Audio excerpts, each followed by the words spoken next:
आज हम line and angles में टॉपिक पढ़ने वाले हैं, पैरेलल लाइन एंड ट्रांसवर्सल। हम लोग पिछले वीडियो में जो है एक्सरसाइज 6.1 लगाए और हम लोग जो है इंटरसेक्टिंग लाइंस, ठीक है, पैरेलल लाइंस के बारे में थोड़ा सा पढ़े हैं। ठीक है, हम लोग यहाँ जो है वर्टिकल अपोजिट एंगल और लीनियर पेयर एंगल्स, ठीक है, इन सब के बारे में जानते हैं। ठीक है, और इसके बाद हम जो है यहाँ पे आज पढ़ने वाले हैं। और हम लोग जैसे अगर कोई लाइन इंटरसेक्ट करती है तो करस्पॉन्डिंग एंगल्स, ठीक है, कोई interior angle, alternate interior angle, alternate angle, ये सब हम जानते हैं। ठीक है, अब इसके बाद हम यहाँ पे आज कुछ खास बात क्या है पैरेलल लाइंस और ट्रांसवर्सल में पढ़ेंगे। स्टार्ट करते हैं। जैसे कि ये आपकी क्या हो गई, ये दो लाइंस हो गई। कैसी लाइंस है? पैरेलल लाइंस है। ठीक, और यहाँ पे एक ट्रांसवर्सल लाइन है। ठीक है, ये इस तरह से एक ट्रांसवर्सल लाइन है। ओके, सबके हम नाम दे देते हैं। सबके अगर हम नाम दे देते हैं तो इसको मान लेते हैं this is the line L, this is the line M, okay, this is the transversal line T.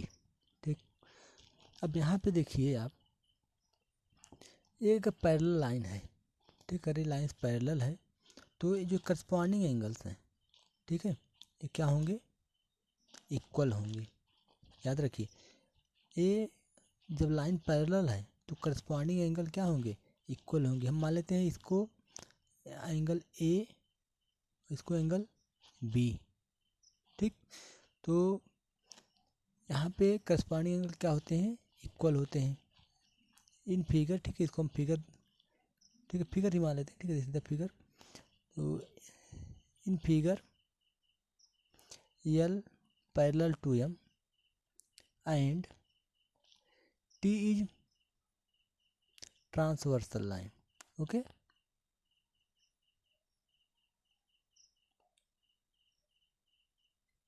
T is transversal line. ठीक है, तो फिर ए इक्वल टू बी। ठीक, दूसरी बात आप याद रखिए, यहाँ पे ए एंगल और ए एंगल, ठीक है, एक मिनट, ठीक है, इसको हम बोलते हैं ना, अभी करस्पॉन्डिंग एंगल पहले हम क्लियर करते हैं।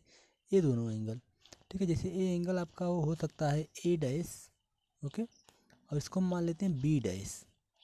ठीक, तो A dash equal to B dash होगा, angle A dash equal to angle B dash. ठीक है, और इसके बाद आप यहाँ पे देखेंगे कि जो ए एंगल से, ठीक है, ए वाला एंगल, ठीक है, हम इसका कलर चेंज कर देते हैं थोड़ा सा। ए एंगल और ए एंगल आपस में क्या होंगे? इक्वल होंगे। इन दोनों एंगल में कौन सा रिलेशन है? Corresponding angle. कैसे है करस्पॉन्डिंग एंगल? ट्रांसवर्सल के लेफ्ट में है और जो आपकी पैरेलल लाइंस है उनके ऊपर है। ठीक है, इनका भी हम नाम दे देते हैं यक्स और इसका नाम देते हैं यक्स डैश। ठीक है, तो एक्स डैश बराबर होगा यक्स इक्वल टू क्या होगा? X dash. ठीक है, तो इस तरह से, अब इसी तरह से यहाँ पे, ठीक है, हम इसको जो है यहाँ पे एक्स वाई नाम देते हैं। ठीक है, एक्स वाई नाम दे देते हैं तो एक्स वाई हो जाएगा। और इसको हम नाम देते हैं एक्स डैश और इसको नाम देते हैं वाई डैश। ठीक है, तो ये आपस में बराबर होगा। ठीक है, कुल मिला के आपका क्या हो जाएगा? Angle X dash equal to angle Y dash. अच्छा, ये सब क्यों बराबर है? ये सब आपस में इक्वल क्यों है? कौन से एंगल हैं? Corresponding angle. Okay, these are the corresponding angles. ठीक है, अब इसके बाद हम और जानते हैं इसके बारे में। तो करस्पॉन्डिंग एंगल क्या होते हैं? हमेशा इक्वल होते हैं। ठीक, अब मान लीजिए फिर से वही दो बातें, ठीक है, दो पैरेलल लाइंस हैं। ठीक है, यहाँ पे हम दो पैरेलल लाइंस बना लेते हैं। दो पैरेलल लाइंस हो गई, इनको एक ट्रांसवर्सल इंटरसेक्ट करता है इसे। ठीक है, इन लाइंस के नाम है एल, इनका नाम है एम, इस द ट्रांसवर्सल टी। ठीक, अब देखिए हम यहाँ पे इन दोनों के बारे में कौन सा रिलेशन होगा और ये कौन से एंगल हैं। तो आप इसको याद करिए, ये दोनों कौन से एंगल हैं? कोई इंटीरियर एंगल या फिर इसी को बोला जाता है same side of transversal interior angle. ठीक है, इन दोनों क्या बोल सकते हैं आप, interior angle same side of transversal. Interior angle same side of transversal, या फिर इसी को क्या बोला जाता है, कोई इंटीरियर एंगल। ठीक है, तो चाहे तो आप इसको कोई इंटीरियर समझें और चाहे तो सेम साइड ऑफ ट्रांसवर्सल। ठीक है, सेम साइड ट्रांसवर्सल के राइट में है और दोनों इंटीरियर एंगल हैं, तो यही बोला गया सेम साइड ऑफ ट्रांसवर्सल। ठीक, तो interior angle same side of transversal. इन दोनों में क्या रिलेशन होता है, अगर हम इन दोनों को बोल दें, इसको हम मान लीजिए इसको एंगल पी बोल देते हैं और इसको एंगल क्यू बोल देते हैं। ठीक है, तो यहाँ पर का आपका हो जाएगा angle P plus angle Q is equal to 180 degree.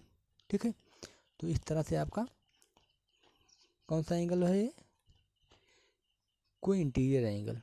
अब इसी तरह से ए एंगल, ठीक है, इसका सम और इसका सम, इसको अगर आप आर और इसको एस बोल देते हैं तो क्या हो जाएगा, angle R plus angle S equal to 180 degree. ठीक है, तो ये कौन से एंगल हो गए, कोई इंटीरियर एंगल, या सेम साइड आप, ठीक है, इंटीरियर एंगल सेम साइड आप ट्रांसवर्सल भी बोल सकते हैं हम इसको। ओके, अब इस तरह से आप यहाँ पे देखिएगा। ठीक है, ये इसका सम इसके साथ में इसका सम कितना होगा। ठीक है, इसके अपोजिट में इसको हम पी डैश मान लेते हैं और इसके अपोजिट में हमको क्यू डैश मान देते हैं। ठीक है, तो ये पी डैश और क्यू डैश इनका सम कितना होगा, 180 degree. Angle P dash plus angle Q dash equal to कितना होगा, 180 डिग्री। कैसे से, ठीक है, एक्सटीरियर एंगल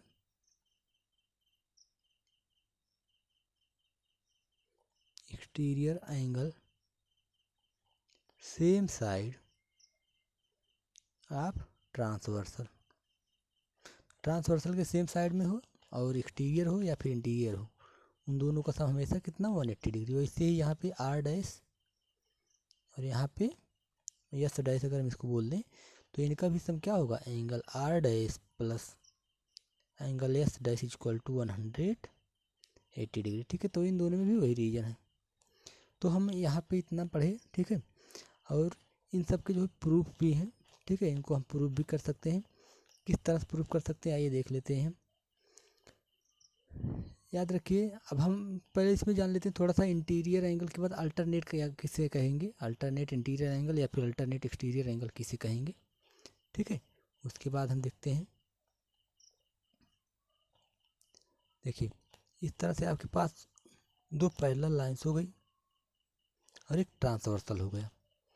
तो आप यहाँ पे देखेंगे, ठीक है, एंगल 1 हो गया, ये एंगल 2 हो गया, ये एंगल 3 हो गया, दिस इज द एंगल 4, इधर एंगल 5 हो गया, 6 7, दिस इज द एंगल 8।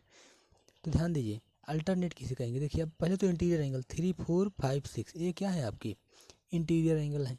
ठीक है, अब आप चाहे तो क्लॉकवाइज चलिए और चाहे तो एंटी क्लॉकवाइज। जैसे क्लॉकवाइज चलेंगे सिर्फ इंटीरियर एंगल पे, ठीक है, तो 4 से चलेंगे, एंटी क्लॉकवाइज हम चल रहे हैं, 4 से चलेंगे 3 पे आएंगे, 3 से 6 पे आएंगे, 6 पे 5 पे आएंगे, 5 से फिर से 4 पे आएंगे। अब आपका अल्टरनेट कौन सा है, एक एक एंगल को आप छोड़ दीजिए, 4 पे चलिए, 4 से 3 को छोड़ दीजिए। ठीक है, उसके बाद किस पे आ जाइए, 6 पे आ जाइए। तो 4 और 6 क्या होंगे, हमेशा इक्वल होंगे, एंगल 4 इक्वल टू एंगल 6। इसी तरह से अब आप 3 से अगर स्टार्ट करते हैं तो क्लॉकवाइज या फिर एंटी क्लॉकवाइज, 3 से चलिए आप, 4 6 पे आइए, 6 को छोड़ दीजिए, फिर 5 पे आ जाइए, मतलब एक एक को छोड़ के। तो क्या हो गया, एंगल 3 इक्वल टू एंगल 5। ठीक है, तो ये कैसे एंगल हुए, अल्टरनेट इंटीरियर एंगल,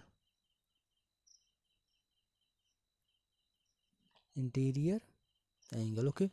इसी तरह से हम एक्सटीरियर एंगल देख लें तो अब तो क्लॉकवाइज, इसमें हम एंटी क्लॉकवाइज चले थे, एंटी क्लॉकवाइज के बाद इसमें हम क्लॉकवाइज चल जाते हैं। तो 3 1 से चलते हैं अगर आप, तो 1 से आएंगे सीधा 8 पे, 8 से फिर 7 पे, 7 से फिर 2 पे। ठीक है, तो हम जो है अल्टरनेट चलते हैं, ये 1 है, अब 1 से आप 8 पे आइए, 8 को छोड़ दीजिए, ओके, फिर 7 पे आ जाइए। तो एक एक को छोड़ के ना, अल्टरनेट का मतलब क्या हो गया, एक एक को छोड़ के। तो एंगल 1 के बाद आप 8 को छोड़ने के बाद 7 पहुंच जाते हैं। ठीक है, तो आपका एंगल 1 इक्वल टू एंगल 7। ये कौन सा है? Alternate exterior angle. Okay, alternate exterior angle. Okay, अब इसी तरह से आप यहाँ से अगर आप 8 से चलते हैं तो 7 को छोड़ दीजिए और 2 पे आ जाएंगे आप। तो अब क्या हो जाएगा? Angle 2 equal to angle 8। इसमें भी वही रीजन है, अल्टरनेट एक्सटीरियर एंगल। ठीक है, तो अल्टरनेट इंटीरियर एंगल और अल्टरनेट एक्सटीरियर एंगल बराबर होते हैं आपस में। ठीक है, अब एक ही पे आ जाते हैं, एक ही पे। अब ये आप लोग जानते हैं, इसको पढ़े भी हैं। ठीक है, इसमें आप कुछ बताना नहीं है। जैसे आपका 2 पैरेलल लाइन्स हो गए। ठीक है, एक ही लाइन पे हम बात कर लेते हैं। अल्टरनेट एंगल भी एक ही पे बराबर होते हैं। जैसे आपका ये angle 1, angle 2, angle 3, this is the angle 4। तो इसी पे जैसे अब 1 से चलिए, 2 को छोड़ दीजिए। ठीक है, फिर कहाँ पे आ जाएंगे? 3 पे आ जाएंगे, क्लॉकवाइज या एंटी क्लॉकवाइज। तो हम एंटी क्लॉकवाइज चलते हैं, तो 1 से 2 पे छोड़े, 3 पे आ गए। तो 1 और 3 क्या होंगे? अल्टरनेट एंगल हैं, बराबर होंगे। लेकिन हम इसको कहाँ पढ़े हैं? वर्टिकली अपोजिट एंगल ही पढ़े हैं। तो 1 इक्वल टू 3। तो हम इसको सिद्ध भी कर मतलब प्रूव भी कर चुके हैं, सिद्ध कर चुके हैं। और इसको हम कौन सा एंगल पढ़े हैं? Vertically opposite angle. ठीक है, वर्टिकली अपोजिट एंगल। ठीक है, तो इसको हम लोग पढ़े हैं। तो इसमें कुछ करना नहीं हमको। अब इसमें जो हम प्रूव करेंगे, ठीक है, कि जो करस्पॉन्डिंग एंगल होते हैं वो इक्वल होते हैं, और जो है अल्टरनेट इंटीरियर एंगल इक्वल होते हैं। Sum of co interior angle equal to 180 degree होता है। ठीक है, तो हम उसको जो है नेक्स्ट वीडियो में पढ़ लेते हैं। ओके, नेक्स्ट वीडियो में लोग इसको जो है प्रूव कर लेंगे।